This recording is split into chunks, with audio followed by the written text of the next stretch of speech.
allegiance to the flag of the United States of America and to the republic for which it stands, one nation, under God, indivisible, with liberty and justice for all.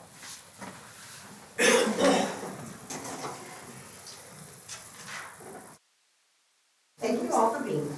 Our board has adopted policy and procedure 1400, meeting conduct, order of business, and quorum, which are available on the district website.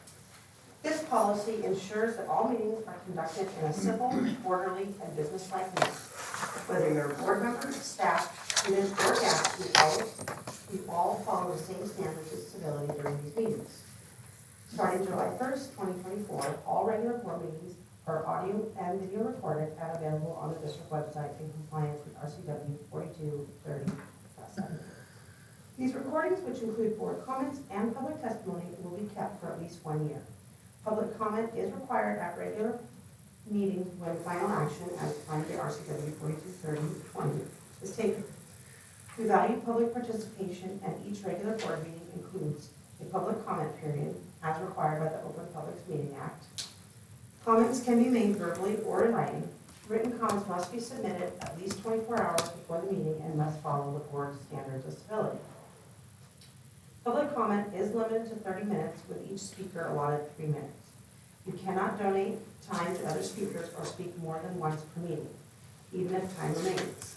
This period is for the board to listen, not to engage in dialogue. The board will not respond to comments, questions, or challenges during the comment period, and silence should not be interpreted as agreement or disagreement. However, the board chair may ask for clarifications, and district staff may follow up with individuals after the meeting. Please be mindful of the impact of your words. Each speaker is responsible for their own statements, not the district. Certain remarks could violate privacy laws or be considered defamatory. If you are unsure about the legal implications of your comments, we recommend seeking legal advice. In closing, we ask that everyone help us model for our students what a respectful and inclusive community looks and sounds like. Thank you for being here and for your contributions. Okay, so we are going to change our agenda order just slightly because Monette would like to go first so that she can go back to her grandson's baseball game. So we're going to skip ahead to number 8. So Monette, if you would like to. Appreciate that. Thank you very much. Not a problem.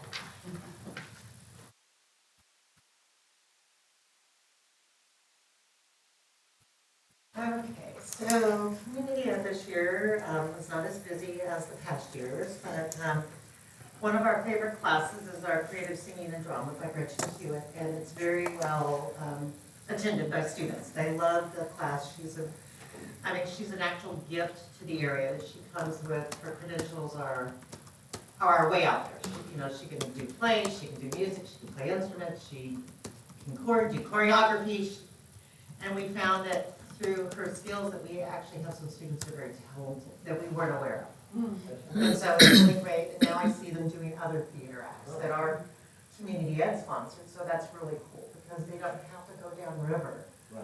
They can enjoy it here in their own backyard. So it's a very well attended class, and then we had Spanish club, and this is also a gift of a person in the community who is a certificated teacher who is fluent in Spanish and Portuguese, because they serve a mission.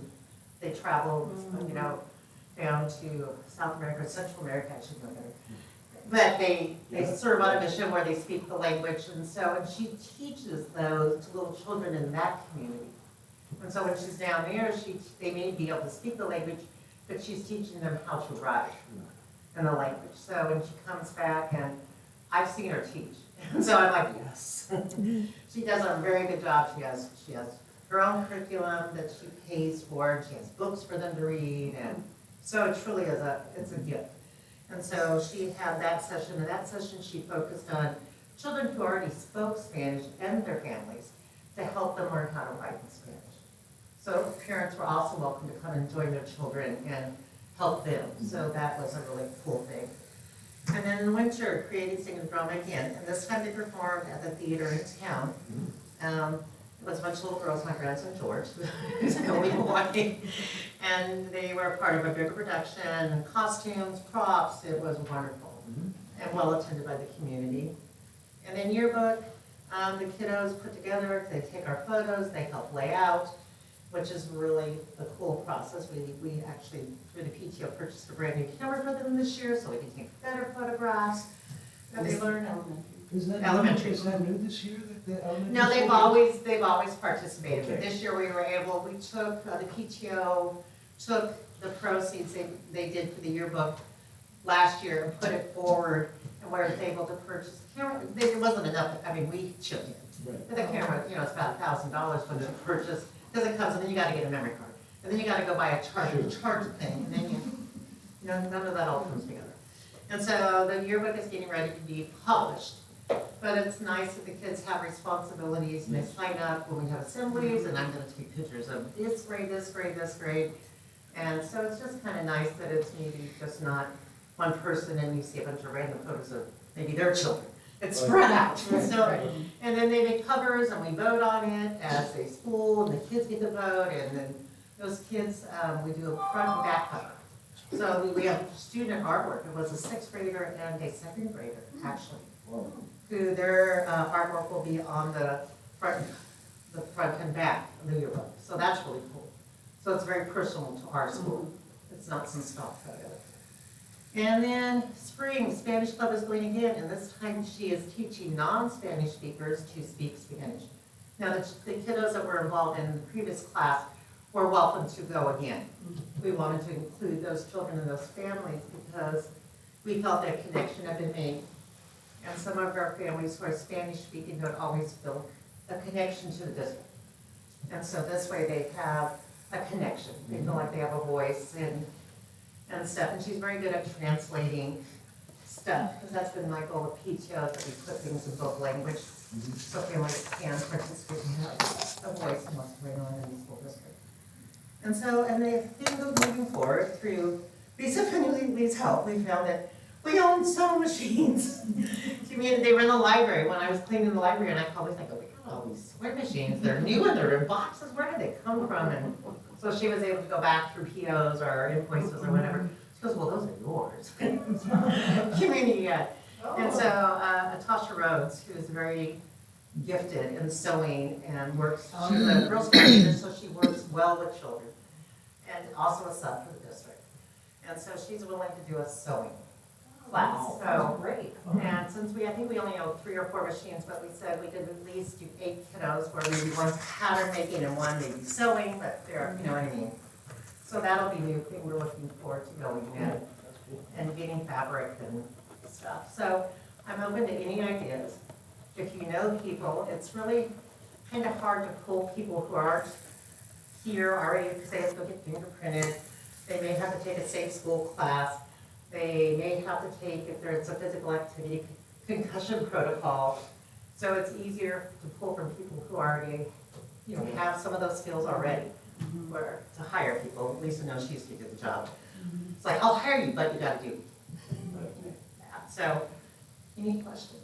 Are there any particular activities you'd like to see again? Oh, I would love to, my focus has always been on older children, Okay. to get them involved. It's very hard to find people who are willing to teach them. And because, not everybody does a sport. Yes. We have kids who maybe, and I see it because I live in town, I see all the kids who go to the library now. Yeah. There's a whole cluster of kiddos, high school age, middle school kids who go to the library every day. Yeah. So if I could find somebody who, had that little niche, because you have to be a special person who can connect with older children and stuff. And I would love to see, because they have a diverse interest. Maybe it's graphic novels, maybe it's something different, a different form of writing. We used to do, or I, once upon a time in the last century, actually, I took like a yoga class. I have had adult classes. Sasha did one with her bees, where it was open to adults, and it was a fun thing where they got to take home those little bees. What are they called? Mason bees. Mason bees. I've never heard of them. What? Bees?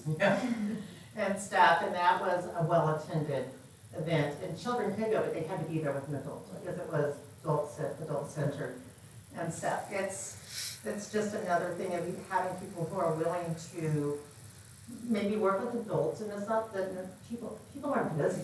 Yes. Like right now, this time of year, I mean, you go out to that building, it's kids and cars, it's ball, Yes, baseball. yes, They will absolutely. show up for baseball. I was. Put a ball on the field, they'll all show up.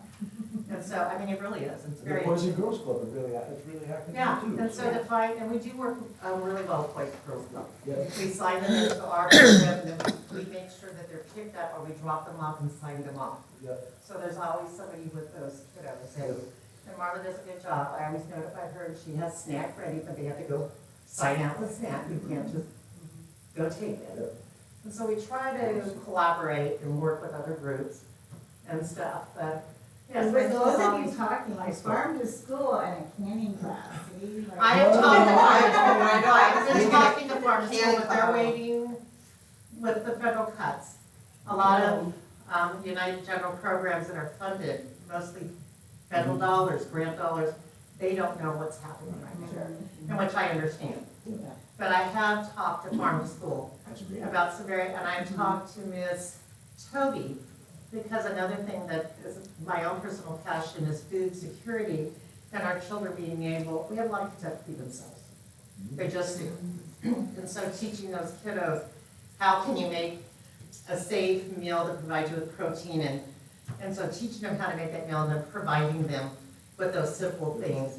I mean, I see the food bank gives out beans, but I don't know if people know how to utilize the dry beans. You know, and just certain, they don't know how to. But so many kids have processed food, it's opened it up, and our families are struggling with food up here. And being able to feed themselves and their children, so that's, I have goals. Yes.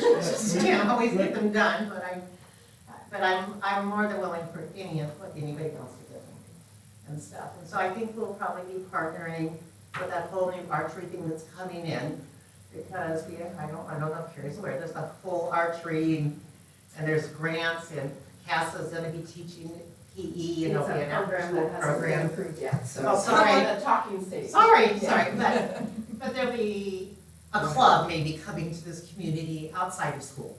And so, I mean, and I found that you kind of sometimes support a partner with it, because they may be, where a community that doesn't have money for materials or supply, just paying a salary, you kind of need to partner with other people sometimes. So on the side on the archery thing, I will say, make sure that you, whoever's looking into that, looks at the Rocky Mountain Elk Foundation does sponsor archery clubs, as a part of their mission of, you know, promoting hunting heritage, so that might just be something to look into, if, you know, a one-time grant to purchase Yeah, archery and equipment and so- that kind of thing, so. So yeah, I'm open to ideas, collaboration. We are a small community up here, and there are groups that are student focused.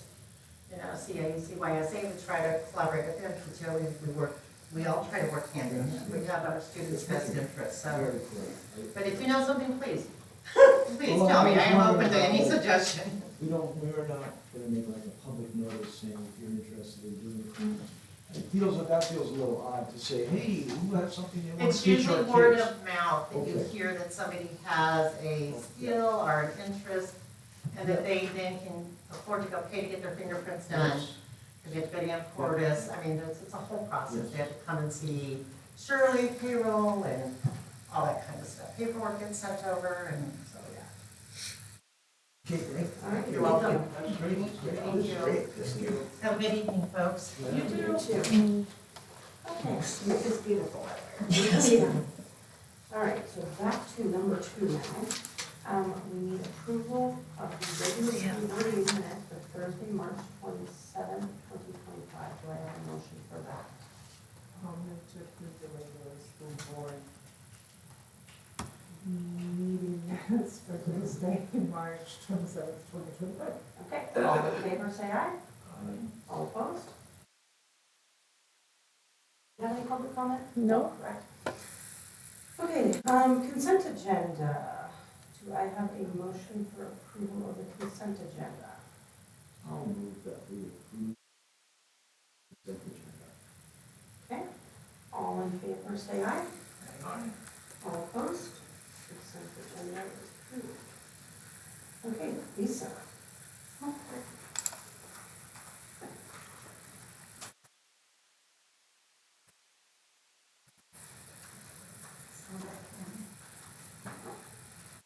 So we'll start with enrollment, but I was talking to a couple of you this for the meeting.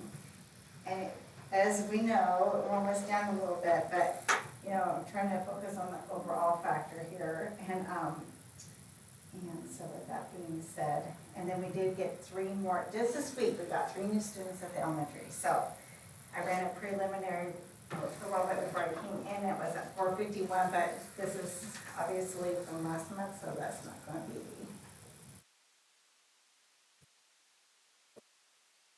So with that being said, for the month of April, our K through 12 enrollment was at 40.44, and then with our TK at 26, brings us down to 474.44. And then our running starts changed a little bit because we're in the middle of a quarter change, so now we're in spring quarter. So it's nobody with a vocational, so that's at 0 now, but it's 9.32 for academics, non-vocational. And then open doors is pretty high, so we're at 13. And so we're noticing, you know, probably a lot of this could be even COVID related. It's just a lot of kids were credit deficient and they have to hit certain criteria in order to get there. And we have denied some because they really aren't in that category. But the fact that we have 13 students that are in that category, and then we did just have somebody that still was largely credit deficient and wasn't showing, so they have been, so they probably won't make it. So it's kind of bad when they just tried that, job corps back, you know, fifth time's a charm. So It's kind of. A credit deficient is, the criteria is that they are at 75% of possible credits at that time frame or less. So end of your sophomore year, you should have 12 credits. So if you're at 7 credits, you would be eligible for open doors your junior year, for example. Yeah. Now, what is the open doors again? It's in Cedar Woolley, it's our open doors program, but students go 1 to 2 times a week and they work out of packets. And then, so they take the packets home, they can do work on their own, or they can go in every day and get help if they want.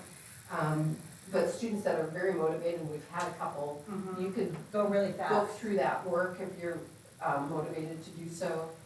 Like I said, you could go in every day and get help from staff When there. do they return? Do they return here? Yes. Generally not, they work to graduate. Okay. They are our students, so they would go through our graduation ceremony. But we haven't had But they're not that yet. They don't attend here. No. But they take their state tests here. They have a staff member that provides special ed services to our students there. The benefit, I think the biggest benefit is those students can work during the day also. So, yeah. So they're kind of just like our running start students are 0% enrolled FTE here. But and then we claim them through the state, and then we pay, so we get the money, and then we get invoice from Open Doors and from Scotty Valley College for running start. So it's kind of a pass-through. We get like a small percentage, I think it's like 8%. I can't remember. It's something. So it's kind of a wash. So we're kind of like their keeper. You know, we were talking about it. Moving on to payroll, and this is for the month of March. I was explaining to Jana earlier, I'm like, April is enrollment, and then we go back 1 month, and then we talk about financials. So we are $802,096 for payroll for the month of March. And we are discussing, you know, just the fact of our board policy was from 2010 for our reserve funds, and with that being said, we will probably have a proposition to increase that next month, a resolution. As far as financials go, our revenue for the month of March was $1,032,762, with with our expenditures being 989,511.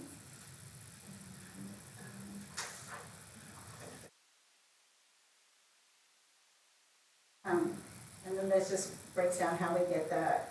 I will be, every month when we do our grant claims, I do this huge spreadsheet, and then when I get a portion, I have to reconcile to that. And so Carrie has asked me to, and those are very restricted funds, they're used for a specific purpose, so I will try to, I don't know how I'm gonna present that to you, but I will. The purpose being, when we say our general fund is 1.9 million or 2 million, A lot of that's restricted. it doesn't mean, ooh, we have that money, we can spend it, it's like, it's restricted. And so I want Lisa somehow to show in board meetings of that general fund, how much is restricted. Yeah, and how much of that revenue is just not based off of state funds, a lot of it's federal funds, and, but then those when we get those funds, we have to expend them the way that the grant says, so that's another, it narrows it down as well. And we're always a month behind on that, we have to expend the money before we can claim the money, so. As far as revenue goes, our percentages are kind of like hanging in there, I mean, where are we, it's March, so, we are, okay, this is fine. Okay. I was like, am I on the wrong month, but I'm not. So, we are at 60.15% as far as, no, this isn't the right one. I was playing around today about, this is not, okay, Linda, can you pull up your financials? Yep. Because, okay, so I was comparing last year's, and I'm like, this is not matching. Which one do you want? Just the financial one. I could probably go find it, because I'm like, I'm reading Yeah. what I'm seeing here, and I'm seeing this, and it's not the same, sorry. The percent one? Yeah, oh, let me flip this back. Because our revenue is actually lower than our expenditures this month, and with that being said, I'm like, so whatever got saved up there was not the right one. So our revenue for this month is $994,914, which you can probably see on there. So whatever numbers I'm saying, well, it should match now. And then our expenditures were $1,034,836, and bringing us down to using 56.54% of our budgeted revenues. And so we're at 56 for our revenue, and we're at 56.06 for expenditures. So we're really on that way, but if I was showing you the other data, that would have been really bad. Oh yeah, you can keep on going down, Linda. Okay. And then that's expenditures, you can keep on going down a little bit, till we probably get to ASB, to be honest. And for ASB, our revenue for the month was $4,117. A little bit more, so it gets to the yellow. Okay. Oh, there you go. And then, I don't know what I said on there. And then the expenditures were $9,796. And a lot of that is they're getting prepared for their senior trip and spring sports starting up and other big thing. Prom, right? Yeah, okay, so for the month, you can keep on going down, please. So you're used to controlling it now. I know. You can go down till you get to this little graph. Oh, and it's at the right direction. So, with that being said, our expenditures were more than our revenue, so we used $39,482 of our fund balance, which brings up the total usage of our fund balance for this year at $457,950. And when I did do the budget, we had it, you guys had approved to spend $906,330 of our fund balance, so we're right about half. So we'll see how that turns out. So, I mean, I think we're kind of on par. We will have a lot, Carrie and I worked on grants one weekend, and so we have a lot of expenditures that we have worked on. So revenues will be quite a bit higher, I'm hoping, next month. So, and then I will have that broken down for you guys as far as what we're claiming and where it's at on the revenues. So, at the wrong one right here. Sorry. I knew something was wrong and I'm like, I can't keep on saying this. All right. Huh? Student reports? Yep, I'll do the Jordan Long Student Board Representative report. We had spring break, April 7th through 11th. The April 14th or 4th was the end of third quarter and also a half day, which is always nice to go right with spring break with a early release Friday. That was our last early release for the school year. Ms. Buller's science classes are going on field trips to Padilla. Did you say Padilla? Yeah, Padilla Bay. They did one this week. We went Tuesday and Wednesday. Oh, Tuesday, Wednesday? Oh, both of That them. was great. Well, I Yeah. just wanna say, those kids, our kids, did really, Oh, you know, I'm used to them at, various times in the classroom. But when we put them in front of volunteers that they didn't know and gave them a little talk,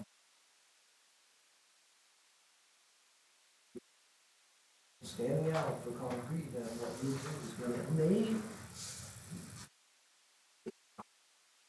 and I know they aren't a school where they work in teams, and they work well in teams. They grow teams, they collected crab shells and water temperature. Did a bunch of stuff where it was like doing a lab.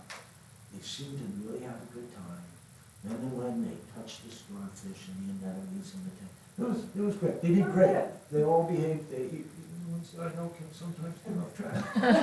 Did really well. So well, and what's not on here, because Jordan focuses on high school, but at elementary, they went to mountain school Yeah. last week. Wednesday, Thursday, Friday? Yep. And I've heard nothing but positive reports on behavior and experience up there too. They're doing something right. And they had beautiful weather too. Yes. Next Wednesday, we'll have the spring sports assembly and the ASB officer elections at the high school. Prom is May 17th at the Norris Farmstead off of, what road is that? Martin Martin.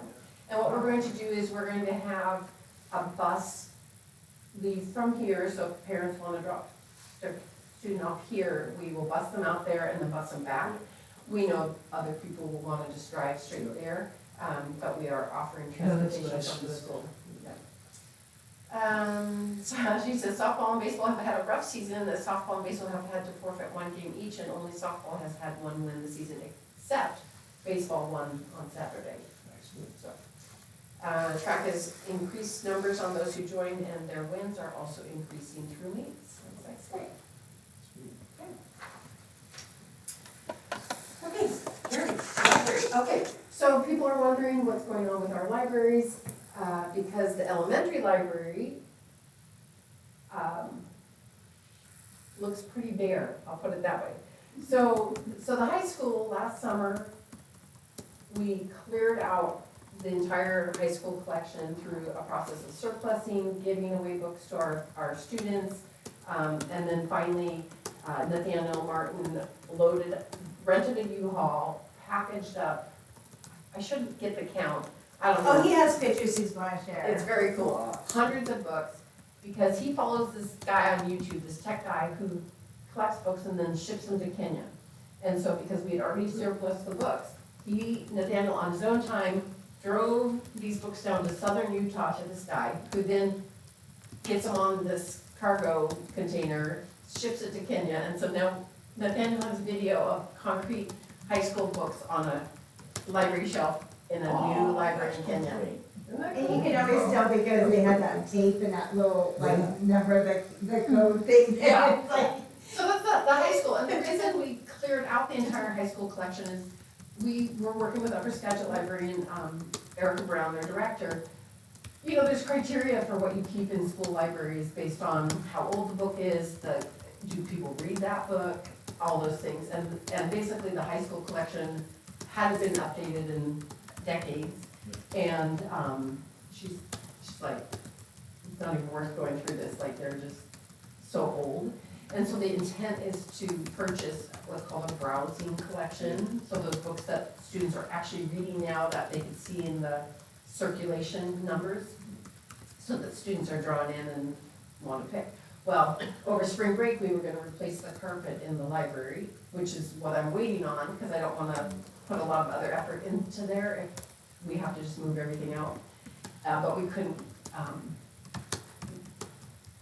just an aside, it is very difficult for us to get contractors to come out here to even bid for jobs.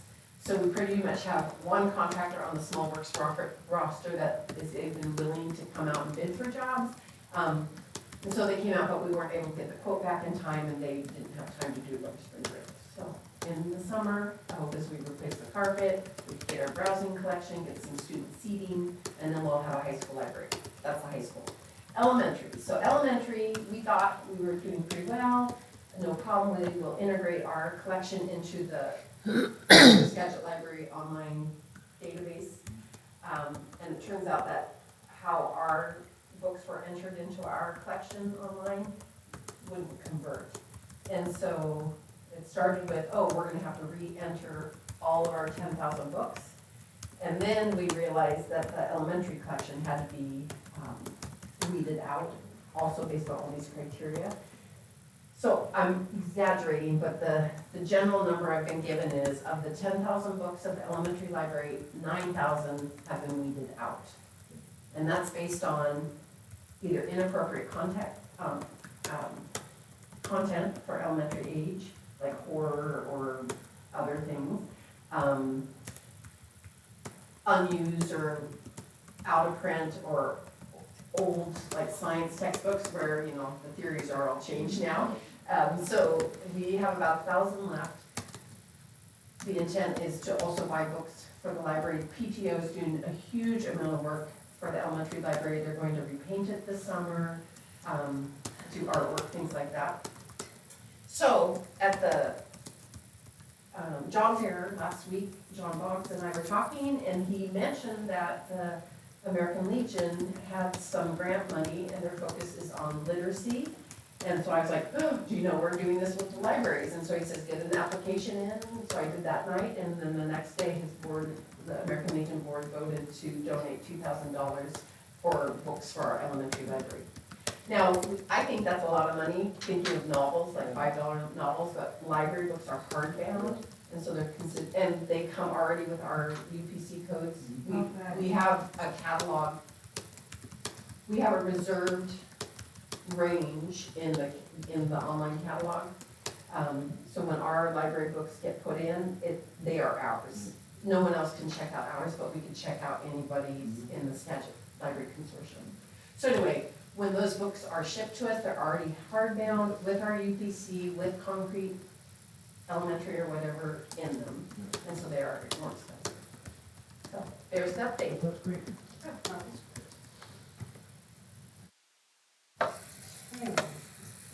So report, we don't have any recognition or old business. New business, we need approval of the 2025 certificated staffing proposal. I think the only change was that we took Renata off of the National board. Yeah, national board stipend. So do I have a motion to approve the 2025-26 certificated staffing proposal?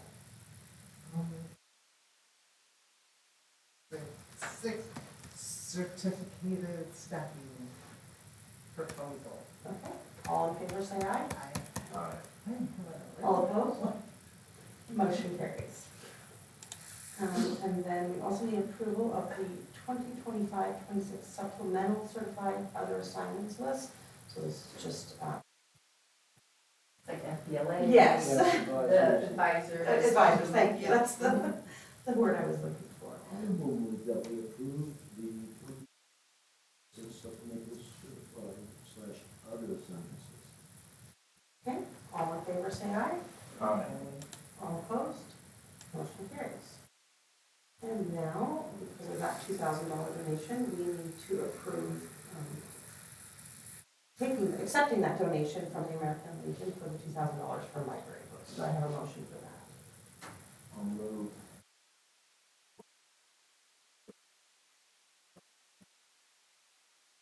For 132 to support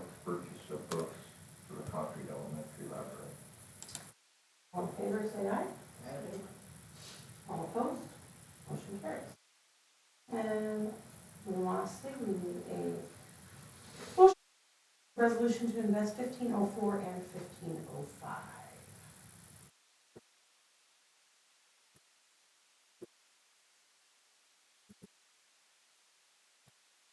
All in favor, say aye. All opposed, motion carries. Now, public comment on non-agenda items, future meetings. Except I would like Oh. to comment. Oh, Can I yes. comment Go ahead. Huh? on this one? What? Can I comment on the public, the non-agenda? This is where I'd like to. minutes. Start the timer. I do want to comment, we did run the hiring process for the elementary principal position. We had 3 applicants, the position was open for 2 weeks. We interviewed all 3 applicants, and the hiring committee does have a recommendation to the board to hire Jennifer Henderson, who was our internal applicant, as the Concrete Elementary principal for next year.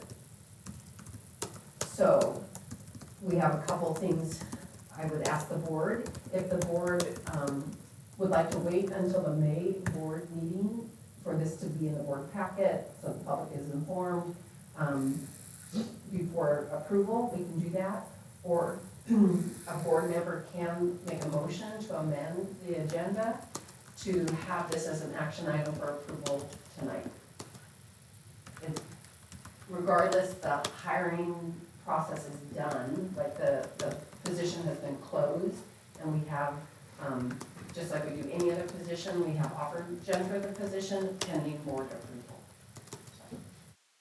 Would anyone like to make a motion to amend the agenda this evening? I would like to make a motion to amend the agenda this evening. Having worked around Jennifer for 8 years or something like that, and seeing her there, I don't think we're gonna do much better. So I would like to make a move that we approve the hiring of Jennifer Henderson. I think it's 2 pieces. Yeah, it is 2 pieces. Yes, You have to vote, Yes, we have to and then vote you do on another. amending the agenda Okay. to, Well, I'll do the part about amending the agenda. The part about amending the agenda. okay. So all, in- Consider it. yes, so all in favor of amending the agenda to put the hiring of Jennifer Henderson on tonight's agenda, say aye. All right. All opposed? Motion carries. This is the recommendation, the hiring recommendation menu. Don't pass one down.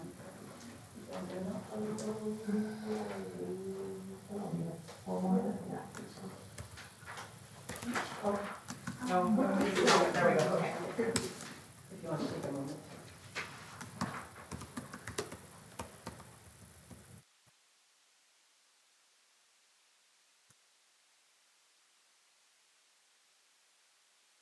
This memo would go in the minutes, so it would be available to the public.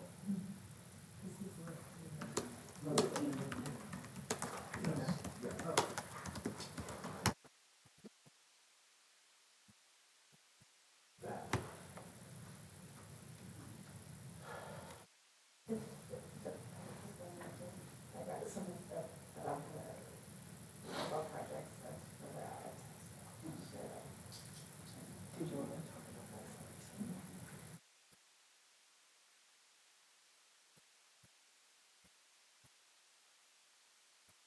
I saw the investment.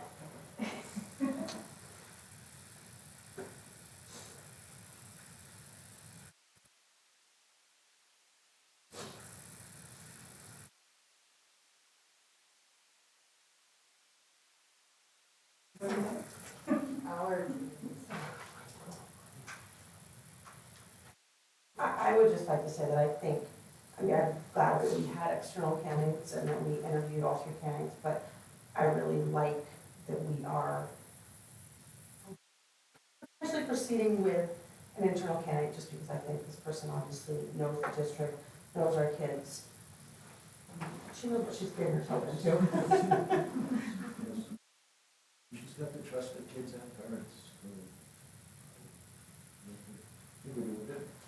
Okay, so then do I have a motion to proceed with the hiring of Jennifer Henderson as the principal as the TK through 12, is it? Oh, no, did I have that on there? Well, you have as an Oh, elementary this principal? year she was assistant principal, so the next year would be the principal at Concrete Elementary School. So just elementary school, are we going to have a high school principal then? So I'm the high school principal. Oh, you, for okay, the okay, service. gotcha. Okay, got it. Okay, so then, do I have a motion to, proceed with hiring of Jennifer Henderson as the principal at Concord Elementary School? That we hire Jennifer Anderson as the Concrete Elementary School principal. All in favor, say aye. All opposed? Motion carries. Just a point of. So we have, the new capital levy is finally started coming through, and then the county had some problems in January and February. So you'll notice on, the cover sheet on the fund balance that for capital levy for tax collections, for the month of March, they got $58,068. And so it is kind of confusing the way they're doing it. They put it into a technology levy, and it's like I've had to really work hard with them. So they put it in a separate fund, and then you'll see at the bottom of the investment, I'm taking that and putting it from that fund into the capital projects fund, so it will be in our permanent fund, where it needs to be for us to use our, current account numbers to have expenditures and everything. So, it's something new. We've never done a capital levy here, so it's a learning experience. And then they kind of had messed up in January and put it into our general fund, so it's just been a lot. So, but at this point, that's where we're at. We'll be keeping track of it, but you'll see on the resolutions to invest that it's down in that section, and that's what that's all about. Okay, future meetings. Sounds like there will be a quorum at the retirement party on Tuesday, May 20th, from 3:30 to 5. No board business will be discussed, deliberated, or decided at this event. The next regular work session will be held on Tuesday, May 27th, 2025 at 6 p.m. And then the next regular board meeting will be held at 6 p.m. on Thursday, May 29th, also in this room. And it also sounds like that the quorum of the board will attend graduation on Saturday, June 14th at 2 p.m. And again, no were decided at this event. We have a executive session and no action to follow. How long do you anticipate, Terry? 10 minutes? Okay. All right. Okay. Thank you all for attending. Oh, yeah. Yeah. So I will put out an email to all staff, this evening.